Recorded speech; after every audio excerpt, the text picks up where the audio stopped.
folks, welcome to Board Game Corner. I'm Mark. And I'm Randy. This week we're taking a look at Vikings on Board. We're prepping our ships with goods, getting ready to set sail. Vikings on Board is brought to you by Blue Orange Games. It plays 2 to 4 players, ages 8 and up, and each game takes about 30 minutes to an hour to play. Great. Well, let's set sail. Prepare yourselves for the season of high adventure and exploration. Your objective is to set sail with your clan of Vikings on board the ship best equipped for a successful voyage. You will need to find the most opportune time for your ships to embark while trying to win the favor of the strongest sailors by offering them barrels of your finest drink as tribute. But pay close attention. Your rivals will be all too eager to change the composition of your ships as well as the value of their merchandise. Do you have what it takes to become the most influential clan of the fjord? Vikings on Board is a worker placement action selection game. Each player will have a set of Viking workers that will be placed on the board one at a time. These Vikings allow you to activate actions. The actions you select one round will determine the turn order for the next. Score the most points by arranging the ship pieces so your clan of Vikings control the ships with the most valuable supplies. Additional points can be scored by placing bets on which clan will control ship when it does set sail. This is a typical setup for a 4-player game. Each ship under construction is placed in the harbor, adding 3 sections of different colors. The Vikings are placed in the village, and there are different configurations based on player count. Each player receives a scoring shield and 4 betting tokens. The placement of the leader token shows the direction you will be moving your Vikings when selecting an action. There are 2 rows, and the leader token helps you keep track of which row is currently in play. On your turn, you will take one of 11 actions, starting from the top of the village and making your way down. Once an action is selected by a player, that action will no longer be available until the next round of play. The first player action simply, allows you to be the first player on the next round. The promote action allows you to move one of your ship pieces to the front of the boat. This gives you an advantage in the case of a tie. Jump your ship allows you to move one of your ship pieces from one boat to another, always attaching it to the back of the boat. The bet action, you can place one of your gambling tokens face down on a free circle in front of a ship that is in the harbor, selecting the color that you think will have first control when the ship sets sail. Any wrong bets stay where they are, but can be moved to a different ship later using the bet move action. The add action allows you to take a good from the top tile and place it in the bow of any boat. The marketplace allows you to increase the value of a good. These goods can only go up in value, never down. Jump any ship. You can move a ship piece of any color to a ship of your choice, attaching it to the back of the ship. Place and or move a bet. This simply allows you to move a bet already in place, or make a fresh bet from your gambling tokens. Draw 3 and add 1. You select 3 tiles from the stack and pick one, placing it in the bow of a ship of your choice. The remaining tiles go to the bottom of the stack. Set sail allows you to grab a stern piece. Then, at the end of the round, you can cause one ship to set sail. You must select a ship with at least one good. If none are available, then you can pick any ship. When the ship sets sail, you determine who controls the ship. The total number of colored shields dictates the winner. If there is a tie, then the color that is closest to the bow is the winner.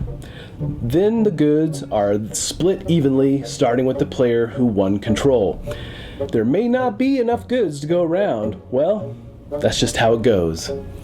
And finally, swap ships allows you to exchange any 2 body pieces of your choice, regardless of the color, between 2 different ships. Each action can only be activated once per round. Plan your actions carefully. This will also dictate your turn order for the next round. When the 7th ship has set sail, the game comes to an end. You score your points, first for the goods based on their market level, then your gambling tokens. If there is a tie, then the player with the most goods wins. If there is still a tie, then the player with the most points from supply tokens wins. And if there is still a tie, then you share victory with your fellow Vikings.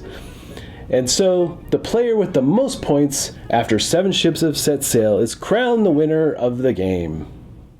All right, what do we think of this game? I had a good time, but I still feel like the theme is a little thin for a Viking game. Yeah, exactly. Now, this game, like so many other Viking games, includes no pillaging whatsoever. And basically, they are... Or plunder. Or plunder, yeah. So they're basically Amish sailors, Yes. just like we've seen in previous Viking games. Now, that's not an insult to the game by No. any means. It's just saying that the Vikings theme, you don't feel like... Yeah, you don't you're feel like Vikings. I think the reason that Vikings might have been an appropriate choice, though, is because the way the game is played involves boats that are very long. Yeah, right. And Makes sense. that's a characteristic of the Viking It ships. totally is. Yeah. And the components do help bring you into the theme. Right. But it's still not, what you expect to be a Yeah. pillaging Vikings. It's more a Viking cosplay, if you will, for a game than right. it is a real deep theme. That's the rest of the game is still, Right. I feel like it could have been boxcars or trains. It could have been. We talked about that. It could have been train cars that you were tagging. So it could have Right, been it could have been tagging something- trains. that would have been interesting. Yeah. Not that we're encouraging that or anything like that. But the components, though, right? They are phenomenal. Exactly. So- Oh, man, I opened this box, and I'm like, what is happening? Everything's assembled and ready to go out of the box. Some of the best, beautiful components I've seen in a while. It really is remarkable, and in that aspect, it's got great table appeal. Oh, so, man. A lot of games, when you put them on the table, people are going, I don't know if I really want to play. This is a game that when people see, they'll say, hey, what's going on? Can I play? If you're playing 3 people and you're looking for a 4th at your local game cafe, this will definitely draw people to the table. And speaking of 4 players, I played it at every player count, and I think we differ a little bit, but I really like it best at 4. There are significant differences in the way the game plays between 2 players, 3 players, and 4. Yeah. Mark likes it at 4, and I got a chance to play it at all 3 player counts as well. At 4, well, I'll say it this way. At 2, it seems to be very strategic. Oh, huge. Because you get almost a chance. like a chess match. It is. In fact, we played because with you get 4 actions instead of 2. Exactly, and you can choose to spread those out or maybe bunch them all at the end. And our friend Mo, we played with, even reference chess. He goes, totally. he goes, my chess muscles aren't working. They haven't been exercised in a while. And a 2-player game is very chess-like in some ways, much shorter, of course. Yes. As you move towards higher player counts, things move from strategic to more tactical. And by that I mean that the layout of the board is going to be very different between your turns. Right. And so you're not going to be able to chain a bunch of turns together. No, it's really difficult. So for you, and Mark likes kind of shooting from the hip. Yeah, in a lot of games. And so for him, that's cool. And for me, I kind of like to think ahead a little bit more. So I actually prefer it not at 2, but 3. 3, yeah. Because it's kind of got that balance between strategic and tactical. I like the 4 because you get more of that cutthroaty goodness. So, and that's the one thing I really like about the game is just that whole give and take. There's a lot of back and forth bashing. And, I don't know, as a family game, if you have sensitive members to having their plans ruined, they may not like this. This is the thing that's kind of surprising to me. First of all, commendations on 2 Blue Orange games for a second very impressive big box game. Now, this is their second one. This is their second one. And I really enjoyed New York 1901. They released last year, and we've had a lot of fun with that on our table. This is a game that I think in some ways attempts to appeal to that same demographic, kind of a family game, kind of a lighter game. But the reason I'm doing this is because it's not exactly in the middle. As Mark said, it's got a lot more cutthroat nature to it. It's a lot more offensive. I was going to say... I like that. But what surprised me about Mark liking it is I actually consider this more of an abstract puzzle game. Again, the cosplay aspect of it is very impressive. They do a great job of it. Everything looks very impressive.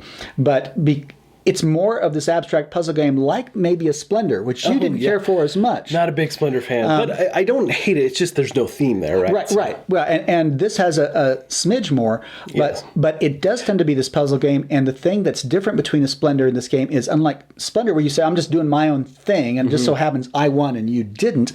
This... You are in each other's faces. Whether you're playing 2, 3, or 4 players, what I like. you are intentionally, and you can take 2 different approaches. You can say, I'm going to try to load my ship and just try to get my stuff sailed. Or you just go after somebody else. Or you can go after somebody, or you can say, I'm going to try to put all your pieces on another ship and sail that empty ship, and you have nothing to deal with. Yes, exactly. So, which is a really fun moment. It's a great. You can do these dastardly things to other players, and it can cause hard feelings if you, as you said, if you have a sensitive group. Exactly. But with like me and like my cousins or something, we would just throw down at each other anytime you can. So yeah, that's really fun. One of the things we didn't talk about in the overview is that one of the neat strategies is that a ship can only have 5 links in the middle. So if you can position things where you set it up for 5 and no one can swap things in and out, and you have that stern, you can sail it away. You can sail it away. That's right.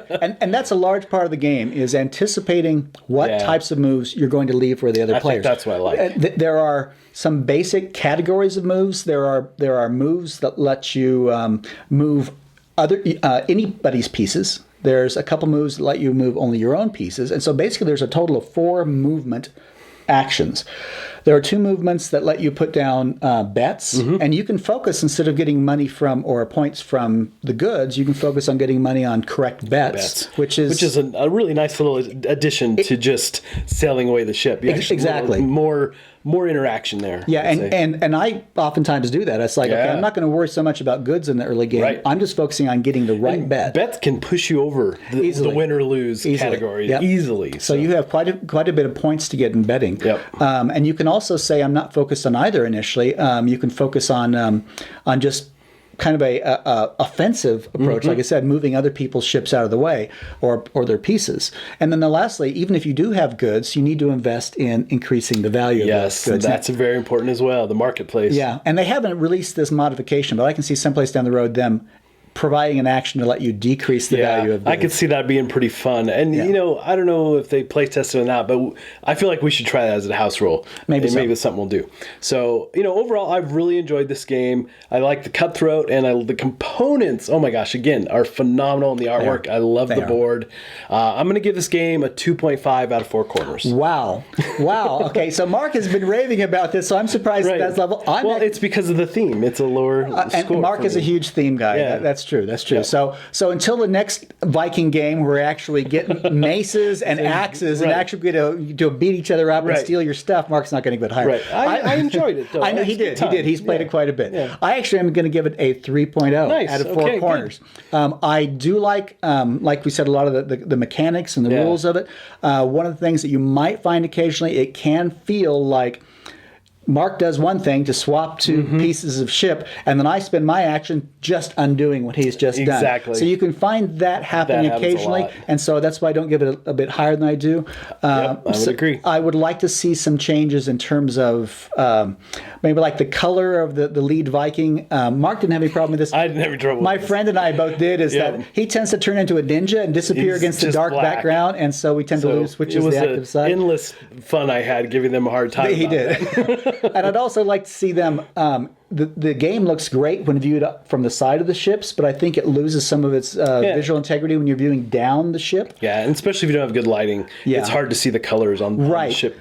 So on the decks, on the docks rather, you see some very vibrant colors on the bedding circles, but on the ships themselves, they have more muted colors, and those can get a little bit confusing in lower light situations. Right. So, and the other thing I find a little weird about the theme that we should talk about real quick is that the cover of the box shows the Viking painting his shields, but then in the game, it's a construction move to replace pieces from one ship to the other. So it feels more like you're constructing than painting. It does, yeah. It's just a little odd. Ignore this guy's paint can. Completely ignore. What he should be doing is you should see him sneaking shields from one ship to another and swapping them out. Right. I think that makes a lot more sense. But anyway, that's just again why the theme is downplayed. And that doesn't. Now that you've said that, it doesn't surprise me a lot because again, Splendor, it's or abstract puzzle game. Yes. So Mark Ken's like the more experiential games, and I tend to like the more cerebral puzzle type games. Right. Yep. And so in that aspect, I guess it doesn't surprise me. Yeah. So this is a good game as far as it's definitely a good game, and I like it. Who would like it? Now again, this is a game that's not super heavyweight. It's not a long game. Right. It's a little bit thinky. Yeah, very much so. And you can play it just shooting from the hip and being very tactical because Mark played some games, 2-player games, and obliterated his opponents quite a few times. But it also, with fewer players, it can be more strategic games. So if that appeals to you, if you have a group with like lighter briefer puzzle games, this would fit your table well. It's a good way to kick off a game night, I think. Yeah, everybody gets in the mode, and it's a good time. Yeah. And you just, again, I can't get over how awesome these components are. They are so well done. Big kudos, Blue Orange, for that. Well done. Yep. All right, folks. Well, thanks for joining us. And until next time, we'll see you at the table. Thanks so much for watching the Dice Tower videos. Find more great videos and reviews, as well as our top-rated audio podcast at Dicetower.com. You can also find other great shows at Dicetowernetwork.com. I'm Eric Summerer, and you've been watching The Dice Tower. The Dice Tower is sponsored by Cool Stuff Inc., where you can find great games for great prices. Cool stuff in stock. Check them out at CoolStuffInc.com.